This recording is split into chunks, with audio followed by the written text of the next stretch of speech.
বাংলাদেশে নিরপেক্ষ নির্বাচন নিয়ে বিদেশিদের আর কোনো সন্দেহ নেই বলে জানিয়েছেন বিএনপির স্থায়ী কমিটির সদস্য আমির খসরু মাহমুদ চৌধুরী। তিনি বলেন, মানবাধিকার ও গণতন্ত্র নিয়ে উন্নয়ন সহযোগী দেশগুলোর শঙ্কা দ্বিধাদ্বন্দ্ব কেটে গেছে। সকালে রাজধানীর গুলশানে বিএনপি চেয়ারপারসনের কার্যালয়ে ঢাকায় নিযুক্ত জাতিসংঘের আবাসিক সমন্বয়কারী গোয়েন লুইসের সঙ্গে সাক্ষাৎ শেষে এসব কথা বলেন তিনি। আর জাতিসংঘের আবাসিক প্রতিনিধি জানান, বাংলাদেশে গণতন্ত্র প্রতিষ্ঠা ও অর্থনৈতিক উন্নয়নে অন্তর্বর্তীকালীন সরকারকে সহযোগিতা করবে জাতিসংঘ। আব্দুল আহাদের প্রতিবেদন। রাজধানীর গুলশানে বিএনপির চেয়ারপারসনের কার্যালয়ে ঢাকায় নিযুক্ত জাতিসংঘের আবাসিক সমন্বয়কারী গোয়েন লুইসের সঙ্গে বৈঠক করে বিএনপির প্রতিনিধি দল।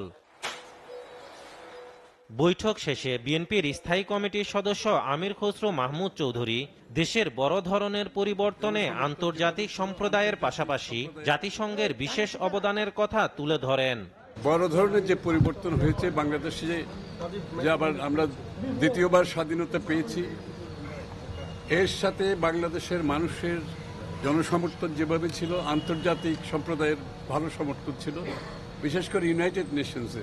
বাংলাদেশের মানবাধিকার ও গণতন্ত্র নিয়ে বহির্বিশ্বের যে শঙ্কা ছিল তা কেটে গেছে বলেও জানান তিনি।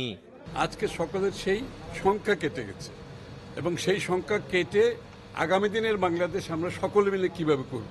নির্বাচন নিয়ে তো কারো মনে কোনো সন্দেহ নাই, বাংলাদেশেও নাই, বাইরেও নাই, তো সেটা তো হবেই, সেটা তো হতেই হবে। এই জন্যই তো আজকে বাংলাদেশের এই আন্দোলন হয়েছে, রক্ত দিয়েছে। ঢাকায় নিযুক্ত জাতিসংঘের আবাসিক সমন্বয়কারী গোয়েন লুইস অন্তর্বর্তীকালীন সরকারকে সব ধরনের সহযোগিতার আশ্বাস দেন। বাংলাদেশের গণতন্ত্র প্রতিষ্ঠা ও অর্থনৈতিক উন্নয়নে অন্তর্বর্তী সরকারকে সহযোগিতা করবে জাতিসংঘ। কি করে জাতিসংঘ বাংলাদেশকে সহযোগিতা করতে পারে তা নিয়ে সব দল ও সুশীল সমাজের সঙ্গে কথা হচ্ছে। সহিংসতা বন্ধ করে অর্থনৈতিক অগ্রগতির জন্য আলোচনা অব্যাহত থাকবে। আব্দুল আহাদ, এসএটিভি, ঢাকা।